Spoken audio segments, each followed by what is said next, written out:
Nutrient deficiencies are far more common than you realize. We're going to talk about 4 of the most common nutrient deficiencies, the symptoms they produce, and the foods you need to eat to solve them. Let's go. Let's go. Yeah. You know, people in modern societies don't often think, I mean, I know this, that they could potentially have a nutrient deficiency. This is like an issue that third world countries have or that other people have. Mm-hmm. And that the issue with this is having some of these nutrient deficiencies results in symptoms that are sometimes vague and strange, and I don't know what's going on, and then you blame things like stress and sleep, and I don't know what's going on. Then you go to the doctor. They don't test you for nutrient deficiencies because that's typically not the first thing that they test unless it's glaring. Yeah. And then you get prescribed like an SSRI or an anxiolytic. You have drugs for that. To solve the symptom of something that could be so easily fixed by simply filling the nutrient deficiency. Well, I think many times too that the deficiency has been there for a long time before you even start to feel or see symptoms. Yeah, so I think that's part of the problem too, is that you have somebody, I mean, I know I'm guilty of this. I know vitamin D is on this list. And just assume I diet well, I exercise, I think I get outside enough, but I just assumed it wasn't that. It wasn't literally until you told me that there was a major connection between psoriasis and vitamin D, and I thought, oh, maybe I should look into that. And sure shit, not only was I low, I was really low. I was low enough that even supplementing with 5,000 IUs still had me low. And so I think that sometimes the side effects are so mild, or you're so early on in the stages of the deficiency that they're not screaming at you yet. And so I think a lot of people just assume they're okay or they're good. That's a great point. Mm-hmm. And what I did with these deficiencies is I picked the common ones that'll happen in modern society. So I picked America.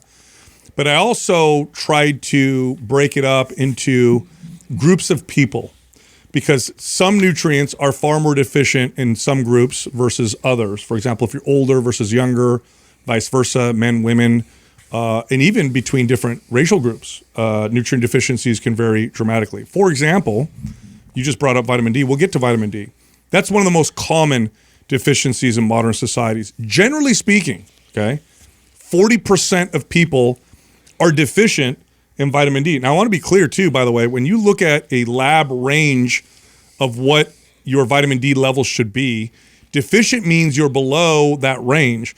That still doesn't mean you can also be within range and not be optimal. Mm-hmm. So if you talk to functional health practitioners or forward-thinking doctors or hormone doctors on this subject, they'll tell you that range isn't even that good, that you probably should be higher than what would put you towards the bottom of that particular range. So getting these tested is very important. But 40% of the general population is deficient in vitamin D. Okay, here's what gets crazy. The darker your skin is, the more likely you're deficient in vitamin D. Black Americans, 82% are deficient. So this is where the numbers, okay, because I'm more familiar with this as 60% of the population is it. So you've segmented black and white, because black is 80, and then your average Caucasian person is only 40 something. Yes. The blend of those two is like 60%. Yes. So there's more than a 50% chance that you are deficient. The odds are, if you're not outside a lot, and even if you are outside a decent amount in comparison to the average person, which isn't that much, and you have darker skin like you or I, Adam, this is probably why you or I, we get the same amount of sunlight as, let's say, Justin or Doug. We're not going to get the same vitamin D conversion. I also have a theory, Sal. I can't prove this. I don't know for sure, right? But I think, too, understanding how the body adapts to everything else, it makes logical sense to me too that part of why I was so deficient, because I don't think I was indoor any more so than the average person, was because I got one, I have darker skin. Two, I also got so much of it as a kid, and then as an adult, all of a sudden I went for this dramatic amount. Like the guy who was 7 days a week. I worked on a ranch and a dairy. I was always outside. I wakeboarded a lot. I was outside all the time, on the lake, like just all the time. And then I got into my 20s. I moved to the Bay Area, lived in an apartment with my grandmother, worked 12 hours a day from sun up to sundown. In a gym. Yep. And I think that there's something to be said too about what your body has been used to, and then when you have these dramatic shifts in your life too. I don't know of any data around that, but that makes some sense to me. So I would definitely say that's a strong hypothesis. But you and I mean, we need more sun than, like I said, Justin or Doug, to get the same vitamin D conversion. And and here's the thing: as your skin darkens, you need more to produce the same amount of vitamin D. What I was going to ask you is this, though. You have recently been outside quite a bit more. It's sunny, and you have a swimming pool now. Yeah. And off air, you've been commenting how great it feels. Yeah. That's got to be part of the reason why. 100%. And here's the thing too, being completely transparent with the audience. I've always said this and shared this. Like, I'm so terrible with consistency around pills. Yeah.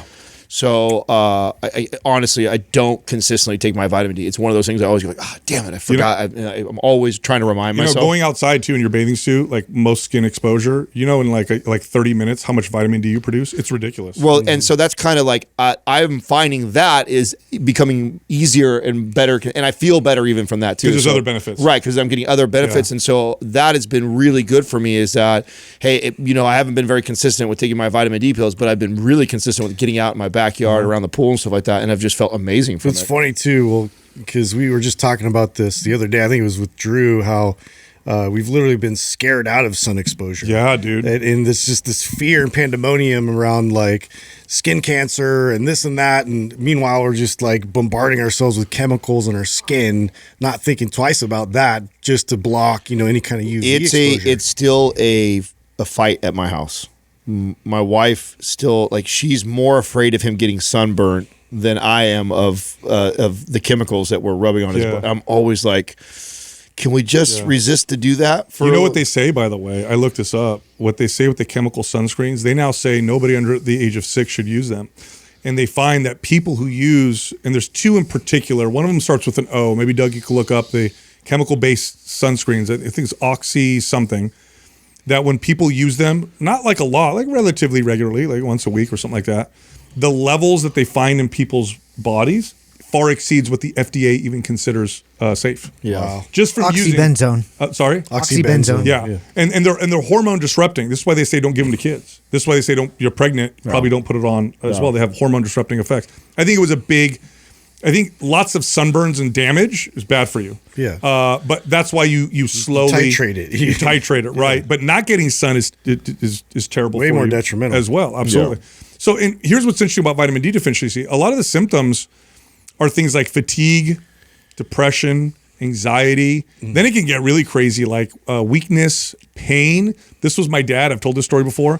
My dad is not somebody who's inside all the time. Never. He's always outside. Always outside. But he's Sicilian, dark. And he started getting more back pain, more pain in his knees. And he thought it's because he's older. He's got arthritis. He was taking pain medication, went to the doctor. They gave him stronger pain medication. And it kept getting worse. And he would tell me, he's like, Sal, everything hurts. I'm too old. He blamed it on age. He did a routine blood test. His vitamin D levels were... Isn't that crazy? He fixed it. He fixed it within a week of taking high doses. Common symptoms that you would just attribute to poor night's sleep or you'd anything. I mean, this is almost associated with every drug commercial you see. Like, I'm like, I might have mild to severe Crohn's. I don't know. Yeah. You know what I learned recently about vitamin D that I was unaware of too is that you can load and you don't have to. It's fat soluble. I didn't know that. I was always take one 50,000 IU capsule a week instead of 5,000. I was so unaware of that. I thought it had to be a consistent thing, and I thought I would be overdosing if I did that. And so you can actually load if it's easier that way, which is better for me. Like when I remember, I'll take 4 or 5 pills of it versus trying to remember to have one every single day. It's not water soluble like other nutrients. So pain, weakness, fatigue, depression, can it also, anxiety. Sal? Can it also be connected to low testosterone and libido too? Yes. Vitamin D deficiency causes hormone disruption. Oftentimes, frequent infections. This is a common one. When your vitamin D is low, it's just like, man, I get sick. As soon as I'm around somebody that's sick, I get sick. Why am I getting sick so often? Why are my kids getting sick so often? Low vitamin D kills your ability to fight off infection. Hair loss is another one. I had a female client who was a vegan. I've told this story before. She was a vegan and she had all these symptoms, and one of them was hair loss, and she just wasn't able to get the nutrients that her body wasn't absorbing nutrients well from vegan sources. Vitamin D is one of them. The vitamin D you get in plant sources has to get converted to a usable form. Once she ate some, I think it was eggs, and started supplementing with certain nutrients, like the hair loss stopped for her. The things that you should eat to get vitamin D naturally: fatty fish. This is great. Egg yolks have a decent amount. Mushrooms that are ones that grow in the sun will give you some vitamin D. Of course, it's not as good as the animal sources. But the truth is this. Many people probably should supplement with vitamin D. Yeah. You're probably not going to get... Majority of people. You're not going to get enough from food because you're just not in the sun nearly enough to produce the vitamin D that your body needs to produce. Today's program giveaway is MAPS Anabolic Advanced. If you want to win, leave a comment below this video. In the first 24 hours that we drop it, subscribe to this channel, turn on notifications. If you win, we'll let you know in the comment section. We also have a sale that will be ending in 2 days. Here it is. MAPS 15 Performance and the RGB Bundle, 50% off. If you're interested, go to mapsfitnessproducts.com and then use the code MAY50 for the discount. Next up is iron. And this is really an issue for women. It's pretty rare for a man to be deficient in iron unless he has some kind of maybe internal bleeding or something like that, something going on. Like when you get a guy with iron deficiency, they'll typically test to see if there's something going on the insides. But women lose blood every month. And 10%, that's a big number. That represents, tens of millions of women in America with a deficiency to iron. And what this looks like is fatigue, weakness, pale skin or lips, brain fog. So this is one that you definitely want to pay attention to if you're a woman. I've always wondered if because this is so high in women, how connected it is to their frequency of eating red meat in comparison to a man. Oh, in my experience training clients, even my female clients that ate red meat still were very, very low amount. Like, we've talked about this many times. Almost every single client I've ever trained that's a female, I had to get her to bump her protein. And most of the time they got a lot of their protein from, fish and chicken and turkey and still was low. And so they just didn't eat a lot of red meat. And that's the best source for you to get iron. And so do you think that there's some correlation there? Even if they eat a good amount of red meat for their diet, it's not going to be as much as a man because they're not eating as many calories. And they lose blood every month. Yeah. Every single month they lose blood. So that's why this deficiency is so common. By the way, I watched that documentary on Liver King, and you and I were talking about this. And you see all these women who are taking the supplements that he was selling, the liver supplements. I had a baby now. I'm fertile. Oh my God, I feel so much better. I bet it's the deficiency, iron. Yeah. I bet it's the iron because liver is so high in iron. So red meat, chicken liver, oysters, and the plant source, which plant sources are not going to be as absorbable, so you need more lentils. Spinach? Oh. Lentils. Lentils is where you would get them. Next up is vitamin B12. Now, B12, 6% of people under the age of 60 are deficient, but once you get over 60, 20% of people can be deficient, which again, this is millions and millions of people. And now check out what this... Say that again. It jumps from 6% to 20%? Yeah, so over 60, you see a huge jump in vitamin B12 deficiency. What's your thoughts? I don't know. That's a good question. I don't know. Because that's a big leap for a couple of years, right? The difference between testing someone at 55 versus 65 or 60 and seeing a more than double is I don't know, and I don't know if they're not absorbing as much because of their age. I'm not sure, but as you get older, B12 becomes more of an issue. This is a big issue, by the way, with vegans. If you're a vegan, you should supplement with vitamin B12. Like forget about getting it from food. It's not going to happen. I know they say you can or whatever. I've never worked with a vegan who didn't have to supplement or use B12 injections to make up the difference. But check out these symptoms. Think about this, right? 20% of people over 60 B12 deficient.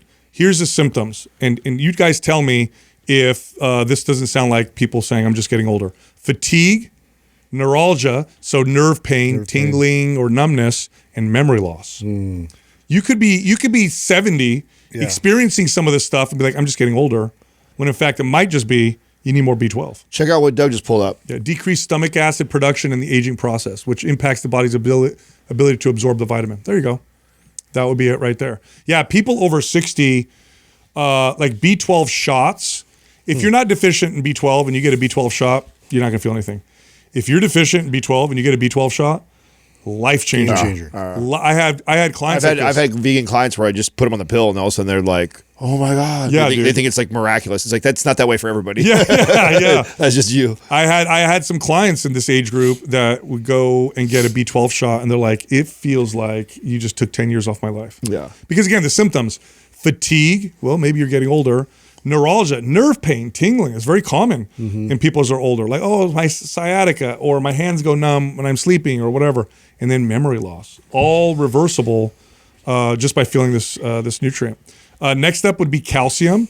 General population, 30%. By the way, the reason why this number is probably so high is because calcium has been, minerals have been becoming more and more depleted from our food sources. Yeah. And, the big place you get this, a lot of people, is dairy. So we're going to get a lot of this nutrient. 50% of women over 50 are deficient in calcium, and adolescents, 40%. 40% for adolescents. What does this look like? Muscle cramps, heart palpitations. That's another one. You could start getting irregular heartbeats.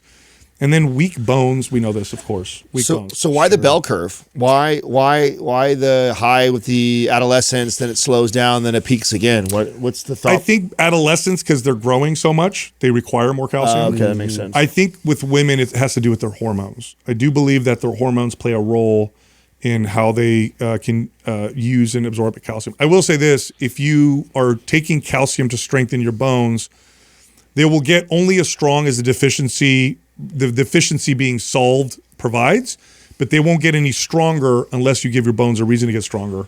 In other words, strength training. Yeah. You got to strength train to make that happen. So there you have it. Those are the most common ones that we're finding in people. Oh, and then of course I said dairy, sardine. By the way, where's a good place to get calcium? Sardines, because of the bones. But and by the way, I love that you chose this as a fitness talk, because I don't feel like we've really talked in depth about this in a while. And if you've been listening to this show for a very long time, you know that we have we opened or began coming out talking about how little supplements make an impact. But here's a great example of where this can be life-changing for somebody. And this is where later in my career, I figured this out. It wasn't the fat burner or the muscle building supplement that was new and cutting edge that was really making the difference. It was finding out where my clients were deficient in these nutrients that they needed, and then getting them to supplement that, which, by the way, is really inexpensive, right? Super cheap. All these supplements are very, very cheap, and or can be found in food most of the time, or natural places like the sunlight. And so these were areas that I could point them in that would really make an impact on their performance and their building their muscle and burning body fat, their sleep, hormones, all the above. And that will move the needle far more than the latest muscle building, fat burning supplement that's out there. Yet we tend to neglect this. Like, I don't know how many people hired me and they wanted the fat burning supplement, and it's like, have you tested for if you have any nutrient deficiencies? Are you supplementing with magnesium, vitamin D, any of these things? Magnesium, wasn't that another high one? Yeah, magnesium's up there too. Yeah, I was surprised you didn't put that one in there, because that one's really high. Is that because it's less detrimental? No, we've talked about it so much, but that's another common one. Because that was a big one for me personally. You'll know, by the way, if you have magnesium deficiency, you take magnesium, you'll know. Oh, it's and it's like 60% of the population, similar to vitamin D, are deficient in it, and it is a very easy one to, like, even if you don't go take the test. Like, I really think the taking Ned's product, right? You take that, made a mellow at night was like the first time I took that. You felt it within 15 minutes. It was that night of sleep. I was like, I had to keep retesting. Like, no way, that was so impactful. And again, it wasn't that there's something so magical about the Ned. It was that, I was deficient there. Obviously, they have a good product that is delivering top of the line type of magnesium. That's really where it was. Yeah, but it made a huge impact. No, and just to support what you're saying about their product, magnesium is interesting because you can take magnesium, like magnesium citrate, for example, I think, and you're not going to absorb a lot of it. It's just going to be a laxative, which is fine. It's actually a natural laxative. That's what you want. But there are other forms of magnesium that are more bioavailable and for different parts of the body.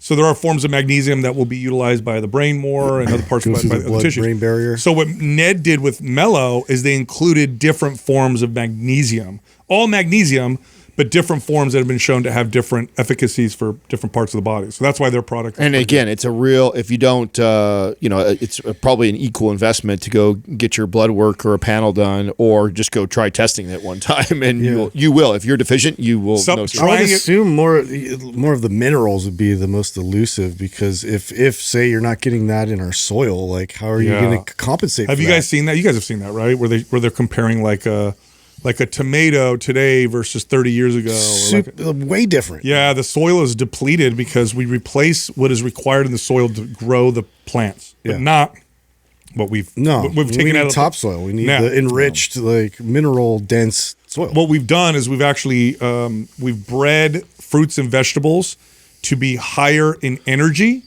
lower in nutrients. In other words, more carbohydrates. Yeah. Because we like things to taste sweet. Yeah. But less nutrient dense. So it's like we're getting fatter and although I won't say we're getting fat from fruits and vegetables, but you get my point. Yeah. You get my whole point. It's not helping. No. So, but yeah, here's the thing too with a multivitamin. Like a good high quality multivitamin that covers all the bases is inexpensive. If you get a good one, pretty much everybody should be taking one. Yeah, if you get a really good multivitamin, it's like what, $30-$40 a month. The data on multivitamins, we actually have good studies now on these, better ones that we had 10 years ago. And it's like it lowers your risk of dementia, lowers your risk of heart disease, lowers your risk of falling and hurting yourself, lowers your risk of infection, chronic illness. And again, it's not because the multivitamin's magic, but because people probably are lacking a nutrient or two, and your body's not going to run. You talk about building muscle, burning body fat. You tell me how effectively you can build muscle with a B12 deficiency. Yeah. Or vitamin D deficiency. Good luck. Yeah. It's just not going to happen. Yeah. Anyway, speaking of studies, I found a really interesting study that I want to bring up on the show so we could shed some light on it, because I think some people are going to get the wrong idea of why this particular study showed Is it new? A positive effect. It's relatively new. So this particular study, it was in Science Daily, and this is a small clinical study. I'll read what the findings were. A small clinical study found that including craved foods, so a diet that include the kinds of foods that the diet participants craved, like sweets, for example, in balanced meals, reduced cravings and boosted weight loss in obese dieters with chronic health issues, and then they said in the finding, it challenges restrictive diet norms. Okay, so let me ask you guys this as coaches and trainers. Why do you think including some of these foods in a person's diet, and it said balanced meals, meaning they were still... It's a psychological part. It's 100%. Because you're telling them they can. That's why. And I think the biggest quotation or key to this, that statement, is the with balanced meals. Yeah. Right? It's like so they're still eating healthy. Yeah. If you're eating healthy, you're eating balanced, you're pairing your proteins with your carbohydrates, and then in addition to that, you allow the client who has a craving or a type of food that they love and really enjoy, you give them that. I mean, listen, it's like how we've always coached with the parameters. Like, well, I won't tell a client, no, you can't have it. Just do this first for me. That's right. And that's such a powerful way to tell a client they can, but what you find out they end up doing, and sometimes they do, sometimes they eat the food and they still enjoy the dessert or whatever, but at least I know they're getting what their body needs to support the strength training that we're doing to build muscle, and hopefully those additional calories, some get partitioned to building muscle, and I'm okay. And what you're also doing is you're avoiding the inevitable, the rebellion that happens when somebody feels, this is all psychological. This is not a physiological thing that's happening when a diet is balanced and proper. The psychological effect of feeling so restricted, you sort of rebel, that you feel like you're in a cage, and I hate this and I'm doing it and I hate it and I do it, and then eventually, for whatever reason, there's a million different reasons, you break free of that. And it's like a teenager that rebels against their parents. Like the teenagers are raised with super strict parents, and they go off to college and they end up doing all kinds of crazy party, like dude. Yeah. What was the thought behind? Do you when you read a study like that, do you look like, who put it on? What was the desired outcome? What were they trying to do? I'm always curious about stuff like that. Like what was the desired outcome of that study? Like, I don't know if they had a desired outcome. I think that they were trying to test the hypothesis that this would result in better results versus worse results. I mean, really? Because I feel like almost every time we have a study. Or do you think this is like a snack food company? I mean, there's that's not a bad point. Listen, studies aren't cheap to conduct. Yeah. And so, great point. So they have to be funded by somebody who has somewhat of an agenda, regardless if it's a good agenda or not. Somebody's got to benefit from it. Exactly. Somebody has, in order for you to go, hey, you know what? I'm going to spend $50,000 on conducting a study that shows that either proves or doesn't prove this thing. in order to put money towards that, you normally have to have some sort of bias or a reason behind it. And so I just out of curiosity, I'm curious on who funded that study, because I wouldn't be surprised if it was fucking Nabisco. You know what I'm saying? And that's like, of course. Let me see if I can find out. That's really interesting. That's not a bad point, dude. Yeah. That's not at all a bad. I mean, let's play this game. Who else would want to do that? Yeah. Let me see. This study was reported in Science Daily. Let's see who conducted it. It was conducted at the University of Pittsburgh Medical Center. Yeah, but that doesn't mean anything. It's who funded it. Hold on. The study was funded by the NIH, National Institutes of Health. Okay, now who's and where do they get their funding? Yeah, of course. What does NIH get their funding? Yeah, we know that. Yeah. So I mean although this findings make sense to me. I mean, yeah, I can logically I can play mental gymnastics with you and explain why you could get it to turn out that way. Imagine twisting it too. You're like, adding a Pop-Tart to your diet has been shown in studies to make your weight loss. I could easily spin it like that. And of course, if I'm selling those things, it would be in my best. They call it the Craved food study, by the way. Oh, yeah. Crave. You just wait for a company to come out with the Crave diet, Crave food, for sure. diet food. Sure, yeah. You got to read between the lines, people. You know, that's not bad, dude. Yeah, it has to be like. It's unfortunate, and I know, like, GLPs, I remember when we talked to Lane about this, and I get his defense to that is like, well, who else is going to put the studies on, right? So so they're always going to have a little bit of bias, and that's fair, and so I'm not like, oh, just dismiss the study because Nabisco paid for it, but I mean, you just have to take a little bit of, with a grain of salt, or go like, well, the way they're going to report it is probably leaning a little more this way. And okay, there's a good point to be made there, like you made. I think you make a very good point. Like, I can see the psychology and how that makes sense. We don't tell our clients, no, you can't have any of those foods. Right, because here's what's not happening in that study. I don't even have to look at it. I guarantee it's not two identical diets. This side adds the Crave foods and loses more weight. That's not what happens. What they're doing is they're giving them parameters. Hey guys, try to eat healthy, try and stay within this. Yes. This group, they're like, don't go off the diet at all. This group, they're like, occasionally include a small piece of your favorite food. Yes. And then that's going to work because they're not going to feel so restricted. 100%. So of course it's being set up like that. That's awesome. Yeah. Hey, I want to let you guys know. So I've been counting tracking my steps because oh God, don't do that to yourself. No. Actually, it's better than I thought. Oh, that's good. It is. And I think we're getting it back. Well, it's better than I thought. What's our little walk do? 1,000? You know what? 2,000? I haven't calculated just our walk, but you know what I'm averaging every day? Nearly 1,000. It's less. It's more than I thought. I thought I was way lower than this, but it's probably because when I go home, I don't sit a lot when I'm at home. I'm constantly chasing two kids. Yeah, and I'm playing and I'm doing stuff, and so I'm averaging on the days that we work about 7,000. That's not bad. Which isn't bad. No. It's embarrassing for a fitness person, but it's not bad for the average person. I mean, for a guy that makes a living sitting on a podcast, it's not bad. That's not bad. Yeah, it'd be different if you were training clients. Yeah. I mean, if we were training clients, we're all 50, you know what my average is when I'm not working? Ooh, it's at least double. At least double. I'm like 14,000. Oh, when you're not working. When I'm not working. Yeah, when I'm like on the days off and stuff. Oh, wow. Yeah, I'm hitting like, between 13 to 20,000. Yeah, I would. You know what? I'd probably make the same case. I would make the same case. I'm really like when I'm home, we're outside in the pool, we're swimming, we're taking walks, we're doing all that stuff like that. Here, I can really easily have I haven't tracked in a while, but when I was tracking, I could really easily have a 3,000 step day. God. Easily. If just by getting in the car, driving here, sitting in here, even doing our little walk, and then go home, and if I call it like a day, you're just chilling. Yeah, I'm just chilling. It'll be 3,000 steps tops. Man. And that's well. I'm gonna try. I'm gonna try and hit the lowest 8,000 because what the studies show on 8,000 that you get 80% of the benefits of walking at about 8,000 steps. So that's gonna be my minimum. On these days. So this is a cool conversation, I guess, because I feel like this is kind of the most recent thing I've noticed in my own personal growth with exercise, health, fitness, whatever.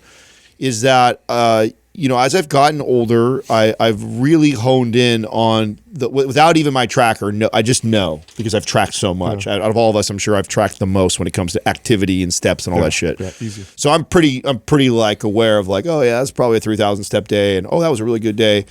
And I've really learned to just organically adjust my diet to that. Like I'm really aware of. You've talked about this, and I think this is awesome. So in other words, you're fueling your movement. Yeah, you're reducing your intake. What a great way to put it. Fueling your movement. You're reducing your intake when your activity is lower.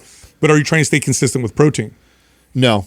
Okay. No. And I could be better about that, right? It's mostly just eat. Yeah, and to be honest with you, like, and I know that would be the next level of being better, right? But I'm always like, you know, what's the least I can do, right? And this is like the least effort. Put that in your tomes too. I know.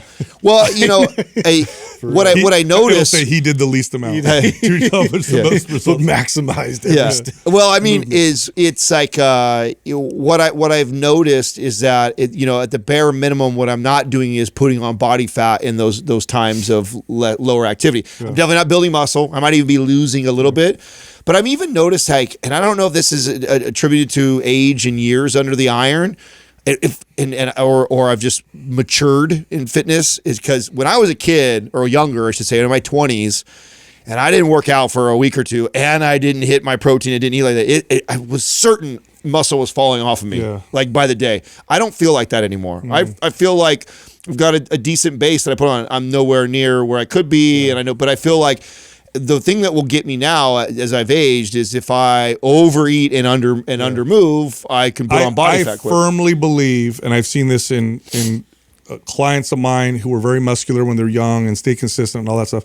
I firmly believe the longer you have a certain amount of muscle on your body, the more likely it is to stick to your body. Now you could always lose muscle, you could always, but I think, you know, I've talked about this before. I had mail carrier family members who were retired and they're like sedentary. They always have these big calves that they developed when they were, you know, and blue collar worker, you know, in my family, forearms, they stopped working, they're retired. And the rest of them, you could tell, gets out of shape, lose some muscle, but the areas that they had built so much kind of sticks around. Hey, sorry to interrupt. Look, I have a free guide that teaches you how to lose fat in 3 steps, just 3 steps that will burn the most amount of body fat and help keep it off. This guide is totally free. We're giving it to everybody right now. If you want it, click on the link at the top of the description below. All right, back to the show. You know, to Justin commenting on, like, what you said, movement aware, is that what you said? Feed the movement? No. You said I'm very movement aware or aware of your movement. What do you say? And you told him, you said, oh, that was great. That's a great way to say that. That's what he said. Feel your movement. Feel your movement. Yeah. Along those lines, the other thing that I do now that I'm older that I didn't do as well before, and even when I'm like not in the context of not training consistently, hitting protein perfectly, I'm really aware of my posture. So this hit me just like 2 nights ago. I was putting Max down, and I was sitting in his bed, and I'm like rubbing his back, and I'm just kind of sitting there, and I could feel my posture, and I'll actively activate my core and adjust, and I can feel myself working. And it's like, I play those mental games all day, all the time. Yeah. And I thought, you know, that's something I got to bring up. I got to bring that up on the podcast as like a small hack that, and I really, it's like one of those things that it's not going to make me anything in that moment, but over time, being aware of all those things in the it adds up, man. It adds up, and it probably prolongs. I mean, we all start looking, and the reason why is I felt like I was looking like a shrimp. I felt like I was like this. Yeah.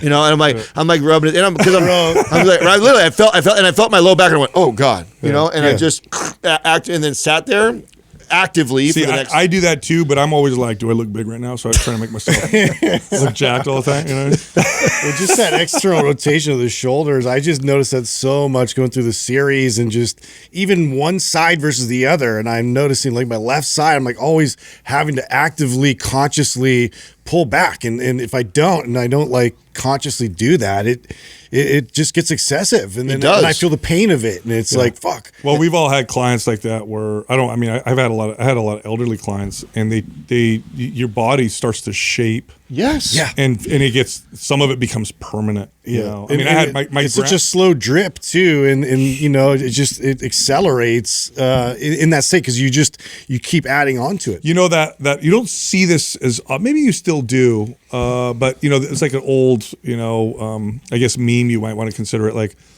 these like older women with the humpback. I remember my grandmother started developing one. My great grandmother definitely had one. You know what that comes from? Poor posture combined with weak bones. And the weak bones start to shape.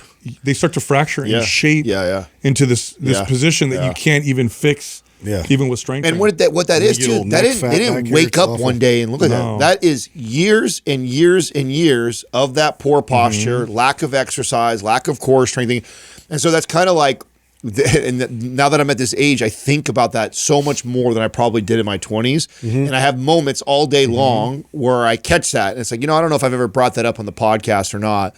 Like how for the average listener who's trying to pursue health and fitness, it's like, to me, that's part of this game is like, there's going to be thousands of those moments for the rest of my life. And it's not like that was a lot of work for me to do that, but it's being aware of that moment and how easily I could have just been and just done that for another time versus me thinking about it and going, oh God, and then getting in that position and then holding that, like that's work. My core is having to work. I'm actively firing those muscles to get back in a good posture. And like, it's not hard work. I'm not building a bunch of muscle, but I'm at least working against that over time shrimping, My wife recommends. At one point, she was really, really hyper flexible because when she was traveling with the circus, and she said a little trick you could do is when you're sitting, let's say you're watching TV or you're reading something, place yourself in a mild stretch. So like extend your leg, feel it just enough, not nothing that'll make you uncomfortable, just enough, and just start practicing sitting that way. Yeah, because you're going to sit there anyway, and you'll slowly develop more mobility. I totally do stuff like that. I'm like 90-90. Yes. Really? 90-90. Like on the couch, you just sit like that? In front of the couch. Yeah. Oh, wow. I intentionally sit down, and now that I got the mobility of the ability to sit in that deep squat, I put myself in that Just all while the you're doing time. stuff. Yeah, Max and I, we do Legos all the time, and he always does it on the coffee table. So and you I sit in a squat. I always sit in a squat. So my like that. wife bought a chair that goes on the floor, and she's like, "Oh, this is for you." And I'm like, "Why am I going to sit on the floor?" One day you'll and be I'm able to like, get "Oh, I know there." what you're trying to do. You're trying to get me improve my mobility by sitting on the floor, dude." Yeah, dude. I know that little turkey. It's funny.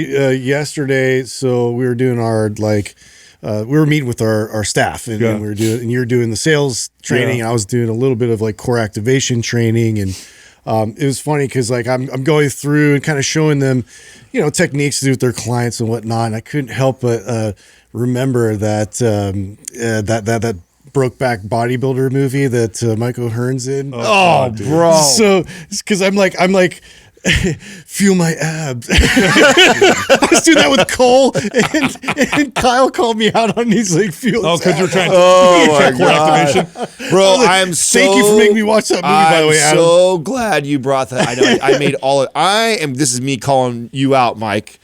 I mean, the fact that we're homies and that we sat down and had an hour and a half or however long You gotta watch this podcast it movie I'm was, in, and you talked about that movie, and never once did you hint to like your character. Yeah, in that little heads up would have been cool. like a mild heads up on what I was getting myself into. And I couldn't believe what I saw when I watched it. I had no idea because I felt like he did not. I felt like that. He didn't warn us. I feel like it warrants at least a heads up to your homies. Like, oh, by the way. And by the way, you'll see my naked. Yeah. By the I'm way, all cheeked out. Yeah. Slept with a dude. Yes. Yeah, dude. I feel like that's like a minor detail. Just a little one. So Yeah. so Katrina was like, she listened to the interview, right? She's like, I want to watch it. Yeah, and she's like, "Hey, I want to watch that Michael Hearn." I'm like, "Oh, cool, support the homie. Let's buy it, right?" So I just go ahead, buy it, and let's put it on, whatever. And we're watching it. We're like 30 minutes in. We haven't seen Mike yet. I'm like, "What the fuck? Where is he at?" I'm like, "Oh, well, let's get to where his part is so we can see him." So, and So you fast forward. Yeah, so I'm fast forward. Where's Mike? I'm fast forward. Well, I watched a good solid 30 to 40 minutes of it, and we still hadn't seen him, and it was late at night. And I'm like, I want to see where. I mean, the only reason why I paid for this thing is to see my boy. Yeah. Let's see what he does, right? So she fast forwards, and then she's doing it like slow. So I'm like watching the scenes, and she's like, "Have you seen him yet?" I'm like, "No, keep going." I'm like, and then there's he's like half naked posing, right? Oh, there he is. You know what I'm saying? Stop All right right. there. And it's like that's the scene. I mean, that is the scene. He's posing, then the guy, and what's funny is it's a really long scene with this slow music, and Katrina and I Go ahead, she's touch like. it. She's like, Katrina goes, this is odd music for this scene. And I'm like, yeah, I really get They this. wanted it to I feel go, I really get the sense This he's is going to getting bang intimate him. right Yeah, now. I feel like he's Like, I going don't to know bang what's him. happening. Yeah. And then he goes, go ahead and touch my abs. And then I'm like, and then I'm. Which isn't too weird for bodybuilding. No, it's not crazy. But the way they showed but it. They let him touch. Yeah. And Like you I guys thought it was wonder like, why I don't go to these shows. yeah, and I thought it was like he was gonna laugh. Yeah. I thought he was gonna laugh on his way. So he doesn't laugh, and then the look that Mike has given him, I'm like, I'm not sure sure what that look is right now. Oh, I knew right away, dude. You did? And then Yes, he's dude, like- right away. I'm like, oh, they're gonna make so this I weird. did it. I gave him the benefit of the you're my doubt number because one he fan. didn't tell us. Yeah. Because I felt like that would be I would tell you guys. Like, hey that- guys, real quick, Yeah. so you know. Yeah. Oh, by the way. Who? So backstage bodybuilding shows are weird because you get all oiled up. Like, who oiled you up? But backstage, Yeah, let's Like, talk, about, did let's you talk have- about this. Was there a dude or a girl back there? So you don't get oiled up backstage. You go. Okay, fine. Where did you? Who Do they oiled you paint up? you with So those you- rollers like on No, your cheeks? you get spray painted. And You don't get oiled in physique? Oh, okay. So there's no oil. for Yeah. physique. You just literally I don't think anybody really oils anymore. It's probably like the 80s they did In baby oil. bodybuilding, they don't oil up. Yeah, you don't need to oil up. You get the spray tan gives you enough of that. So honestly, didn't know that. the biggest like See, you aha can compete now. the biggest aha moment of like the stuff you're asking about is however dark you think you should be, you need to be 10 times darker. yeah. So the mistake that you always know who the guy is on his first show because he gets out there and he only looks put one application. he even like three applications is not enough. And so he gets out there and he looks pale white compared to everybody else. So you have to be those bright lights really illuminate. So you got to be dark. And so it's really Didn't you just say This that? reminds me of Brendan Schaub and Joe Rogan. We're talking about that's like as close to blackface as a lot of white dudes can get away with. Oh, it's very much you. Like, you get really dark. You get dark. I mean, Yeah. even the black guys are getting also. spray tan. Oh yeah, they get spray tan too. That's how much how dark you need to be in order for. Did I ever tell you guys one day we did one time we did a giveaway at one of the gyms that I managed, and it was like first place was like 5 sessions of training, and then second place was like third place was I think it was like 10 visits at the tanning salon.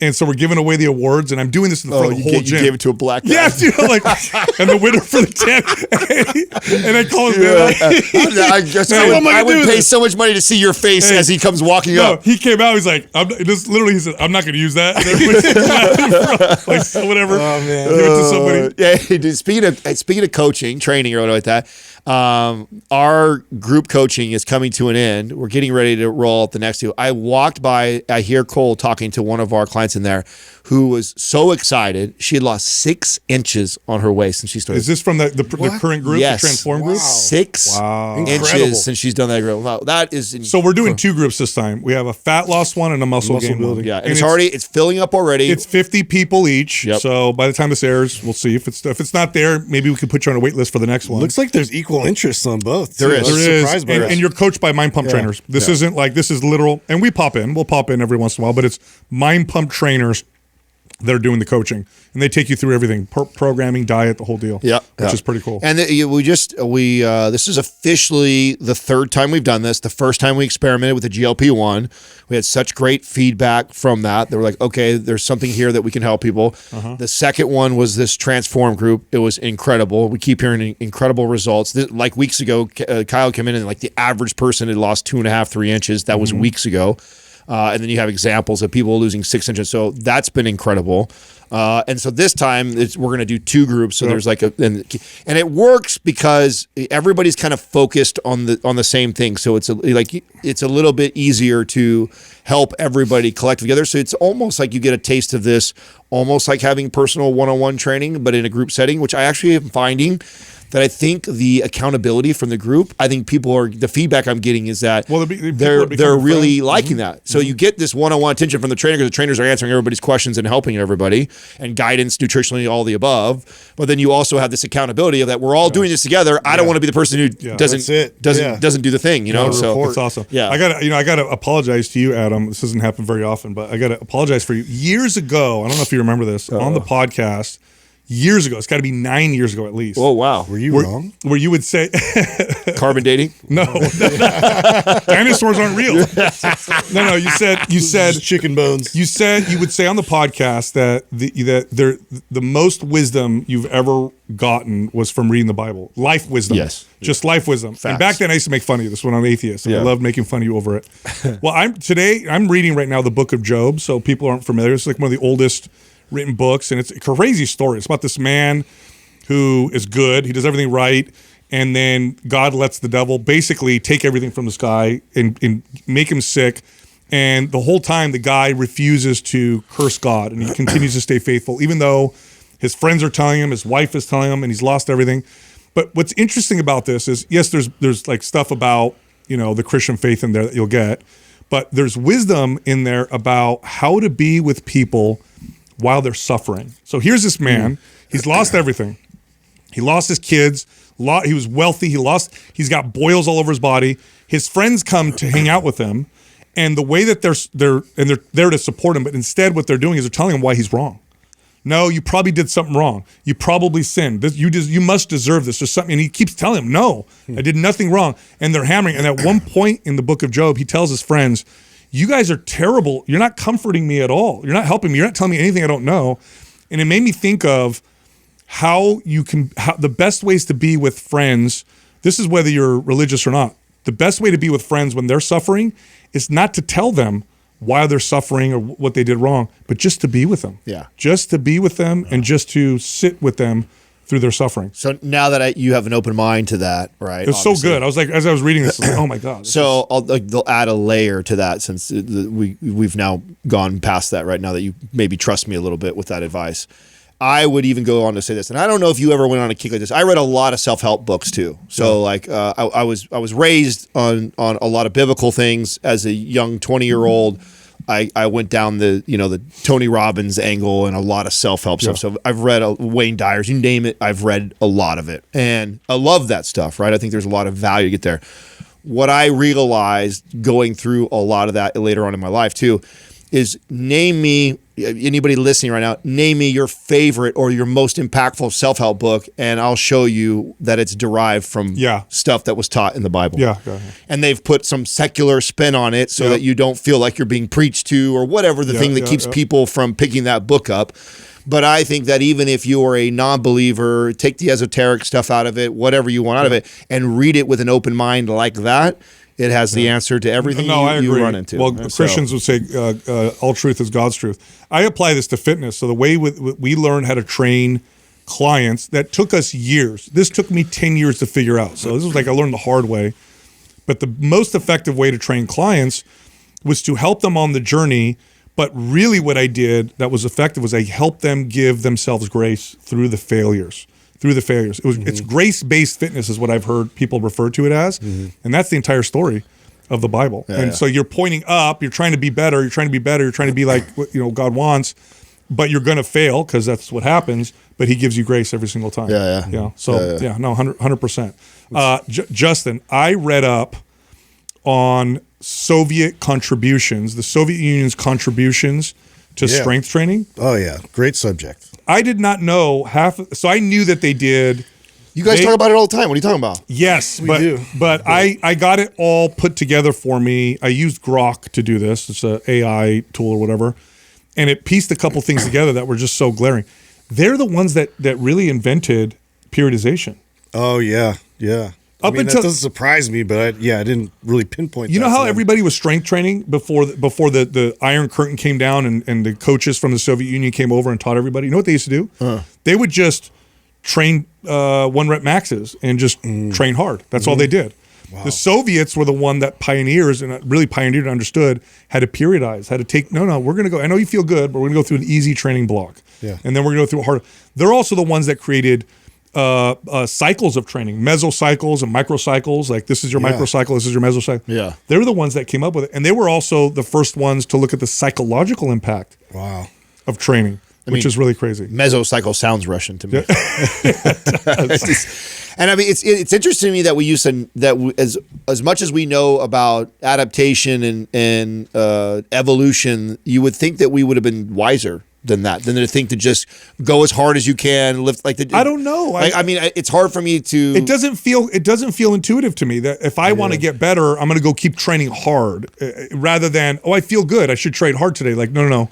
We're going to train for the next 3 weeks. Well, it doesn't seem like they're the first country that really took a national approach. They create this scientific communist they made approach. It science laboratory. They put all the. I mean, yes, of course, like the PEDs made their way in there as well. But it's like we get so much scientific practice out of that and usefulness. No, so so here's the thing. Okay, one of the benefits they had is they had this national attention, this organized focus, and they put the best scientists on it, and they made weightlifting scientific. That's diet, psychology, strength training, technique. They treated technique like an actual skill, and they broke it all down.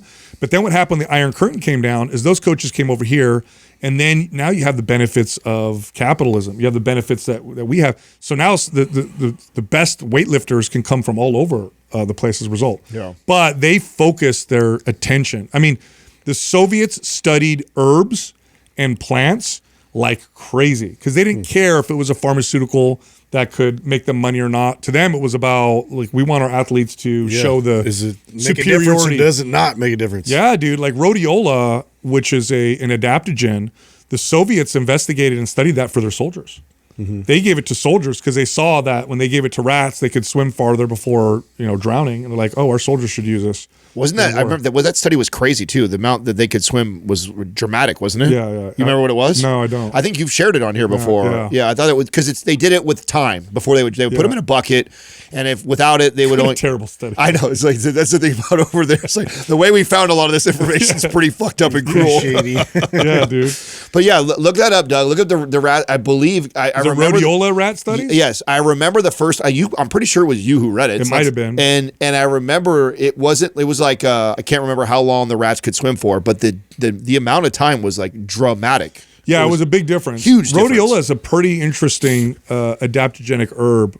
It has, we now have lots of studies, U.S. studies that show it's how efficacious it is. It's a classic adaptogen. Ashwagandha is another one that shows.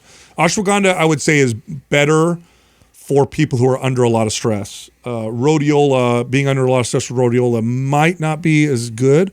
Rhodiola might be good, more good for people who are like, athletes and stuff like that. Yeah. That's just my, anyway. Justin, I want you to bring up what you learned about hookworms. I thought that was weird. I thought I've talked about this before, but yeah, there was, so it was hookworm. We were kind of discussing earlier about like a parasite that was notorious for being very prevalent in the southern states, like from Texas up to like West Virginia, I believe. But there was this stigma always around like Southerners being slower and less educated and all this kind of stuff. And they had found that actually this parasite affected that and actually did have like an effect on their cognition and did bring their level of speech and everything else, slowed everything down, and it did have an effect on that. Didn't I hear you say too that some people were actually intentionally giving it to themselves? Well, that's for autoimmune issues. Oh, I don't know, but that's probably to balance. There are studies going on now to figure out why when people have certain severe autoimmune issues like Crohn's, if you give them a parasite like hookworm, because their immune system's too aggressive. Because their immune system, it's hypervigilant, and so now it's got this other thing to attack. I don't know. Yeah, and they won't do this here, but there are other countries that people can go to and get intentionally infected. So, what does that say? Yeah, impaired cognitive function, memory deficits, and reduced performance on cognitive tests. Yeah, but yeah, look up hookworm treatment for Crohn's disease. I read a book on this. And they were doing studies on this for people with autoimmune issues. Interesting. Trying to figure out what is going on when you give. So strange to introduce parasites to create some kind of balance, It's the human body's crazy. For most of human history, we've been fighting parasites forever. Always. Invaders. Yeah, absolutely. Yeah. What does that say? Hookworm treatment for Crohn's disease is an alternative therapy being explored where hookworms are intentionally introduced into the body to potentially reduce inflammation and improve symptoms. While some studies show promise, especially in ulcerative colitis, is it because more research is needed? Is it because they're potentially eating up the hookworms are eating up the stuff that would attack or offend? Like what would they be doing? So, and like how would they? You've heard of the what's the theory about being too clean? There's a theory Here around it is right here. What does that say? Triggers the Th2 immune response, which reduces inflammation. But there's a theory around why being too cleanly, not having bacteria. Correct. Kids who grow up on farms or with pets are far less likely to develop autoimmune issues like asthma because they're around more pathogens. They're more resilient to it. Yeah. So being like in a hyper clean environment all the time increases your risk of having leaves you more vulnerable. Yeah, of having autoimmune issues and stuff. Get dirty. If you like healthy meat and you want it for a good price, go to Butcher Box. By the way, they put together a Mind Pump box. This is a box of our favorite meats. These are grass-fed meats, wild-caught fish, the best, sent to your door. Go check them out. Go to butcherbox.com/Mind Pump. By the way, you'll get $20 off your first box, and you'll get free chicken breast, ground beef, or salmon included for free for a year. Back to the show. This segment of the podcast is brought to you by Mind Pump Fitness Coaching. This is the #1 course that teaches trainers and coaches how to build sustainable 6-figure plus businesses and careers in fitness. Look, it's roundtable based, so you can hear Adam, Justin, and myself teaching you how to build a better business, get more leads, close more deals, close bigger deals, and be more effective trainers. By the way, our course is nationally recognized. In fact, it gives you 1.9 CEUs with or for your NASM certification. Find out more at mindpumpfitnesscoaching.com. First question is from the Ordinary Yogi. What's the best way to set up the width of your grips for bench and shoulder press? Oh, that's a good question. You know, what's funny about this was I know it when I see it, but asking a question like this, I would say you're going to be not just outside your shoulders, but further than that, but not too wide. So it's going to look like, here's my shoulders, I'm right here. Now, here's the deal with bench press. The grip can vary. It varies. Depending on the person, quite a bit. It can. I used to teach the 90, right? So that's good. I'd have somebody bend their elbows at 90 degrees, and then That's it's normally, where you what do you call that? I think it's 1.5 times your shoulder width is what they'll say. But I mean, like I want it when they bring it down to your chest, I want you to be like at this kind of 90 degrees, give or take. And if you're anywhere in that range, say a couple fingers left or right of the knurling or whatever the line, knurling, whatever. Yeah. No, this can vary quite dramatically. I've seen people use a much wider grip, and people use a closer grip. Like if you watch me and Adam bench press, it was very different. Like I have a much more narrow grip than he does, even if you account for the difference in shoulder width. Yeah. I mean, it's kind of like asking us squat stance. There's like kind of a generic or a general rule of like about a little bit wider in shoulder width apart or whatever. But you can do a narrow stance squat, you can do a wide sumo squat. And same thing with a bench press. You can do a close grip bench press. You can do a wide grip bench press. And I guess what should be talked about that is the more you bring your hands in, like inside of 90 degrees, the more your elbows have to come in, which means more triceps take over the movement, right? Yeah. And so that now, also for shoulder press, I find this to be more important. I think if you're going to do a full range of motion shoulder press, your elbow should be under your hands. Yeah. Your hands are outside of that. That starts to, for a lot of people, can cause issues with their shoulder, and you definitely don't want your hands inside your elbow. So when you come all the way down to where the bar is down to your upper chest, look where your elbow is, and your hand should be right on top of that. I found that to be a great gauge. That was like such a thing I was playing with a lot too. And then what was interesting was when I moved more towards an Olympic lift, like the jerk version of that, I had to go a lot wider with that for the rack. So because it required a lot more acceleration, and so for that too, I had to have more protraction to start with. Oh, well, really? That and also you also have to. If you go wider, it's less you have to go up versus if you go in really close, right? True. If you're in really tight and you got to jerk, you got a long distance, you got to press up. Versus if you go wider, you just got to get under it right there. So that makes a difference. Plus the bottom part of different technique too. Yeah. Yes, because the bottom part of the press you're not grinding out of. No, yeah, and it's really you're just getting under, right? Isn't that the cue? Is get under? Most of it is your body moving into the correct position, and then at the end of it, you're just guiding it, right? I mean, obviously, it takes strength to push it, but. Now, strict shoulder press, though, is different, right? Strict shoulder press, I'm a lot more narrow in that. You are pressing from the bottom up to the top. And like I said, you want your hand on top of your elbow, ideally, or what this should look like for most people should be right about there.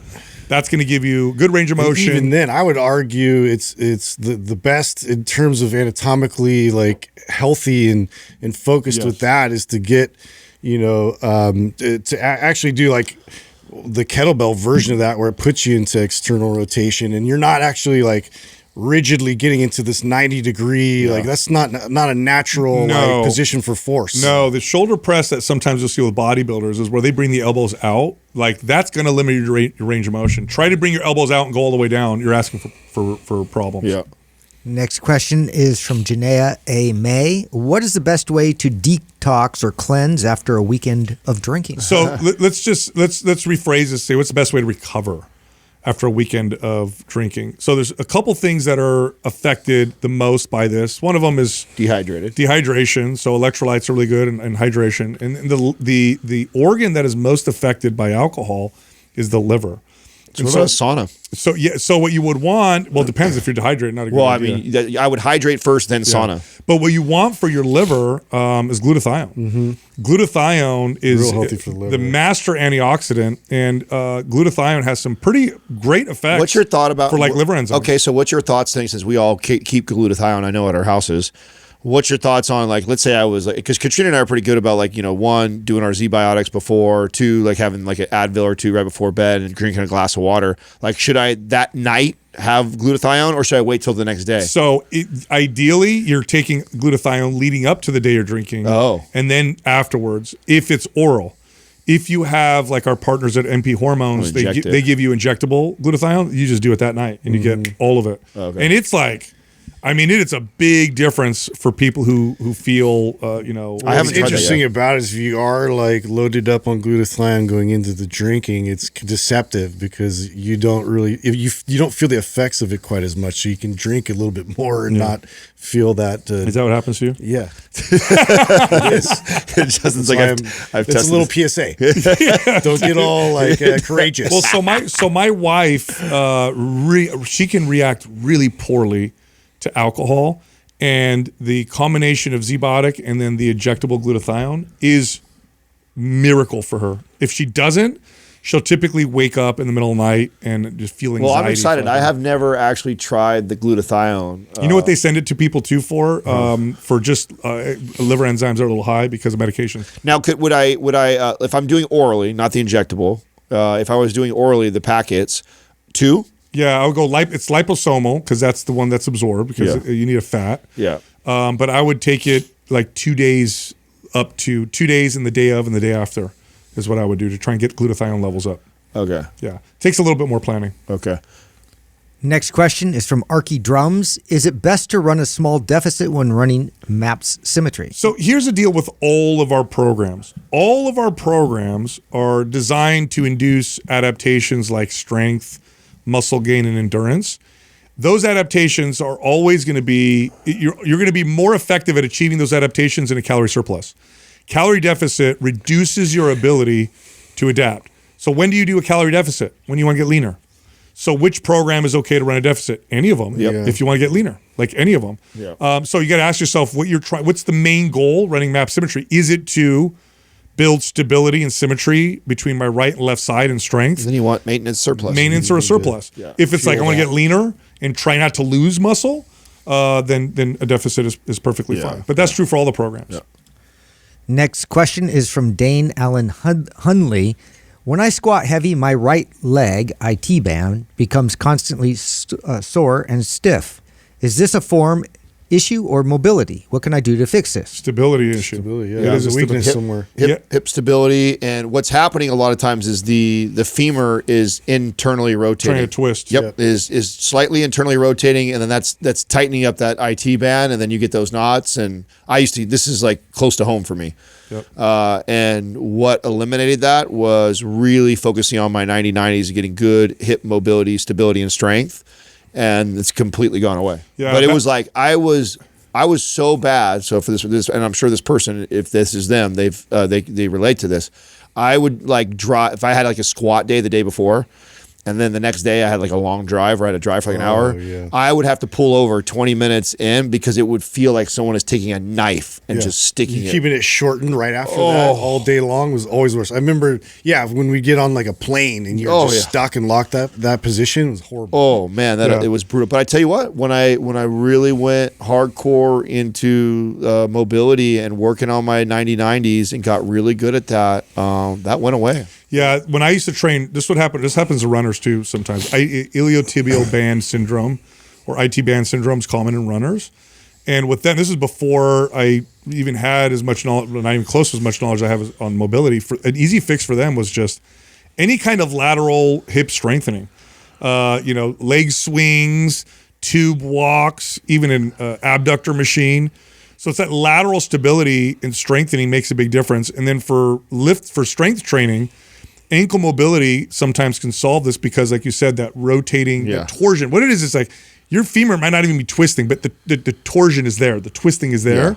and the IT band is being Yeah, you're not going to look down because I couldn't look down. And I wouldn't see my femur. but like there's rotating torsion in. happening there. Exactly, Yeah. but that's what's happening. Is It's just trying to find stability, and so it's like creating that through rotation. Yeah, so that's just working on those muscles that open your legs essentially can help solve this. And what that looks like when if you're in the thick of training right now consistently and you're trying to solve this while doing this is it's like you probably have to start with like a lot of foam rolling first, like foam, so you can open up all that. So Yeah. foam roll, then 90-90, then leg swings and band walks and doing a lot of that stuff and trying to progress that and get better at it.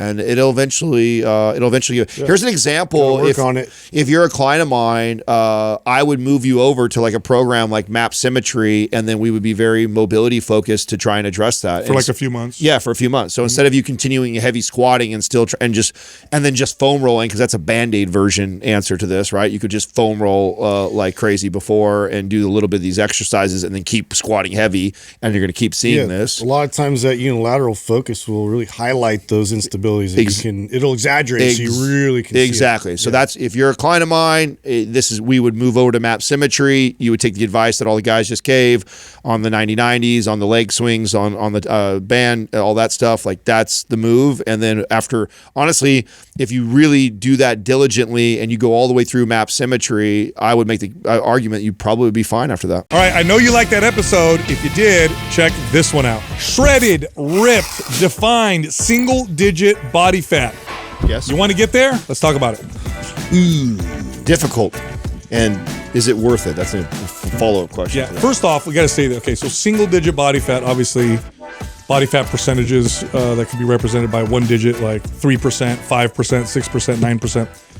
That's ripped for men. For women, Add 10%. exactly. You go up about